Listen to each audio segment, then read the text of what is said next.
What took friends? I am back with another video. You're on the actual episode 11 of Kamen Gotchard. It was a mistake on my part last time. I'm so sorry. It was my fault. I made a mistake. So yeah, this is a good episode in characters, but the ending is just the cliffhanger is obviously a cliffhanger. Yeah, it's not great for a lot of reasons. I'll get to that in a bit. So let's just get to the episode. After the recap, we cut to the Abyssal Sisters. Using that UFO Kemi, UFO, which later will be UFO X. Its name. Using and I forgot to mention a detail. It's ranked. It's number 10, a very high number. That means it cannot be used in the Gotchard driver.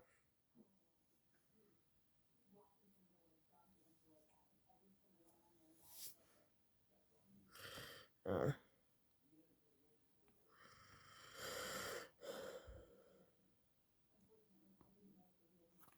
right.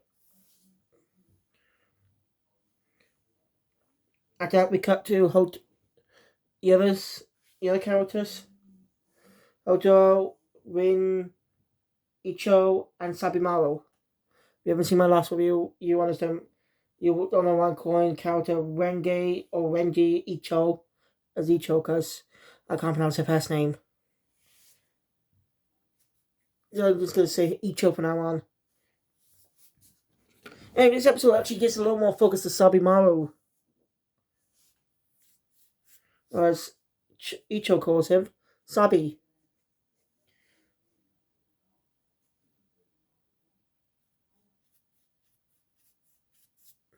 As they're hunting Kemis.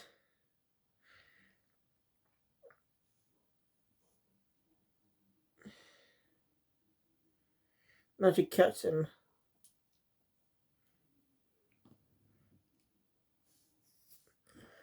Actually, I've got to mention the UFO Kemi X, UFO X, escapes. So the Abyssal Sisters, for now, are going to be focused on finishing their driver, their dark driver, which is actually going to be used by. So we're going to have a temporary villain Kamen Rider before becoming a good guy Kamen Rider. Which I was hoping to be Kudo to become a second rider, but hey, I'm not against it. I'm not going to spoil who this new rider is going to be. Obviously, they're going to star as a villain. Let's see. But they're going to become a good guy. And they'll be getting our second rider. Curious to see how they'll go. Henshin! Like I mentioned before last time, there's going to be some. So Gotchard is going to be getting some power ups. He's got also a movie exclusive power up. Well, the crossover Kamen Geeks, which when it does come out on the app on these sites sometime next year, I'll definitely be watching it because I actually have seen Geeks. Kamen Rider Geeks. Good season. I don't think Gotchard's bad, but I agree it's mid. I'll come back.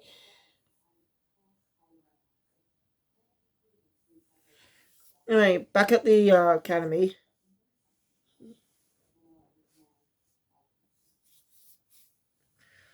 Account managed to come back to about the community managed to recover.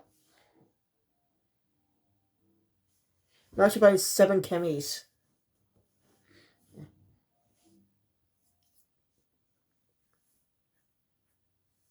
Each one actually reveals about sub. It's actually so yeah.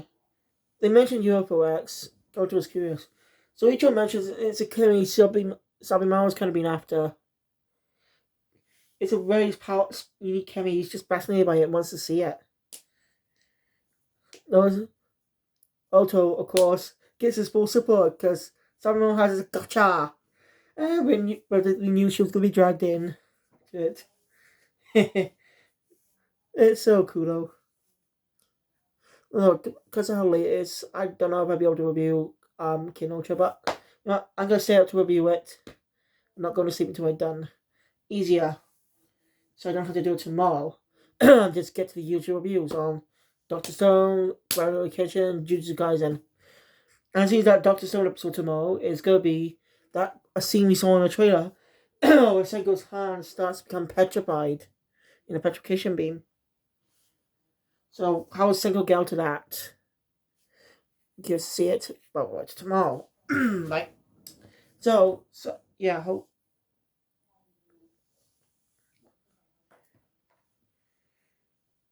And after that, anyway, Kurogane talks to Minato Sensei, Mr. Minato. Kurogane is talking about what he said, mentioned what he talked about last time. Not what he's mentioned what happened the other time. How they have, how these Bristol sisters have their own Kemi cards.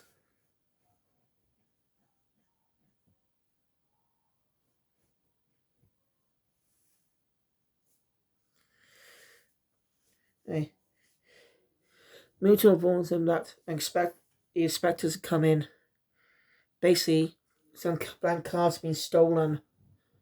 And then there's a spy in the academy that gave them to the Abyssal Sisters. That's what they hear. As then cut to Amalgam causing destruction. Hoto henches up as Kamen and Gotchard to fight off. Okay, so when Gotchard eventually crosses the next rider in late next year, how will Hoto come back into the story depending on how it ends? How those worlds collide into the story? Because that's a long way away from now. I'm just want to get thinking about this a little early.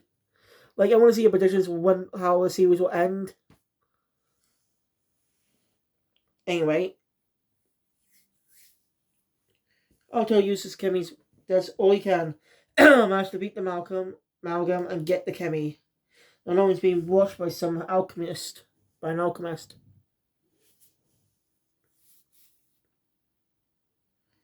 Missile sisters are trying to work out on their driver.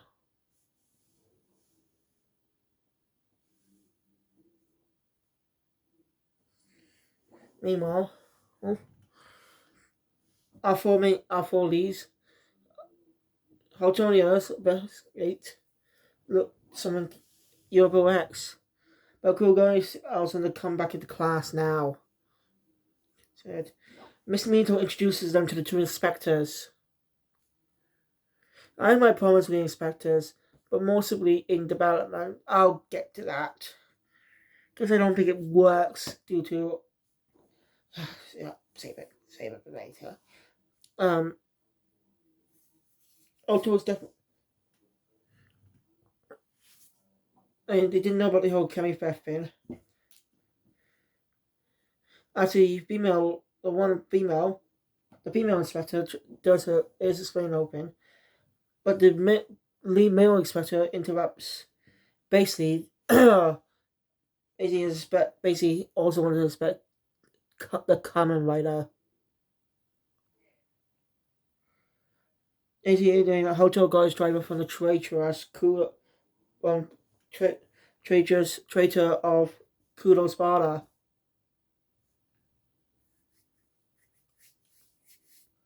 And his moveset was sloppy. Basically, he treats Kemi's as tools to be used. So basically, he wants Hoto to hand over the driver. But Hoto and someone stands up saying don't treat Kemi's like that. Because if he wants to say something, speak up himself, say it himself, not for a computer. If only can go. Kurogane does. Anyway, the inspector solves all the students call them rejects or something. Not rejects. Basically insulting them. Kurogane does agree. Spanner does agree that what he called them, but doesn't mention say he's out of line though. I agree. He's way out of line with Inspector. You see an inspect. Okay, he has no authority to check on the Kamen Rider. Okay, also maybe part of the school, but he's an inspector. He has no authority to do that. He has no authority on that at all. When you think about it, inspectors don't have that authority. They can, like, if there's, like, they can shut things down if they're not meeting up to violations and stuff. But as he said, they don't acknowledge Kamen as part of the school. So basically, they can't do anything about it though, since Hoto is the Kamen Rider. If you get what I mean. So they can't really do anything about that. So he's way out of line. Yeah. He's supposed to be inspecting the whole case, not insulting students.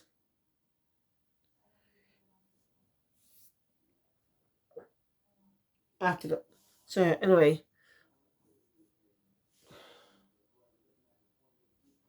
The alarm goes off. So I had to take care of something about it. Right, meanwhile during school, Kudo is alone. Right. But she's commanded by the leader of the Abyssal Sisters.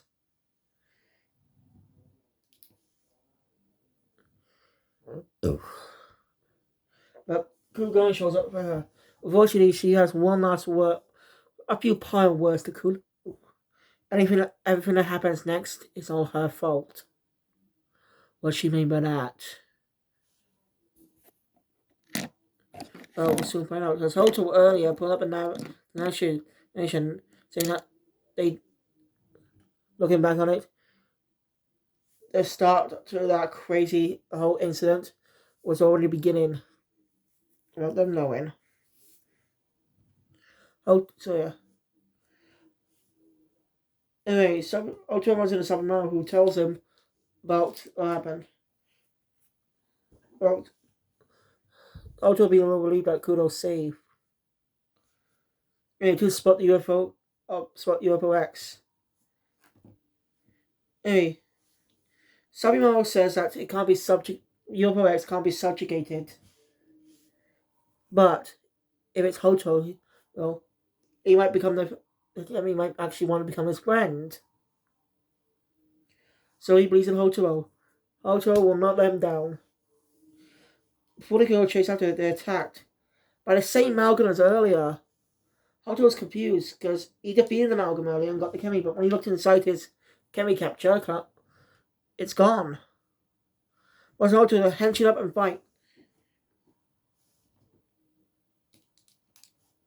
No detail I've got to mention. Keeping their connections.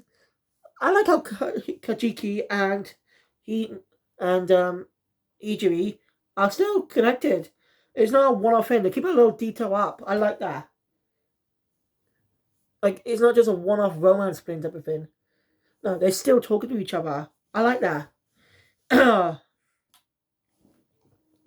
Maybe one day Kajiki will officially be let into the world of alchemy without memory erasure. I don't know, just feels like it'd be a bit of a cop-out with the memory erasure thing. Memory erasure can be good if done right, but the whole thing can be a bit of cop-out if they keep that up. And they're obsessed with staying to the status quo and stuff. It could really piss off a lot of people. I mean, look at Miraculous, look at what they've been doing.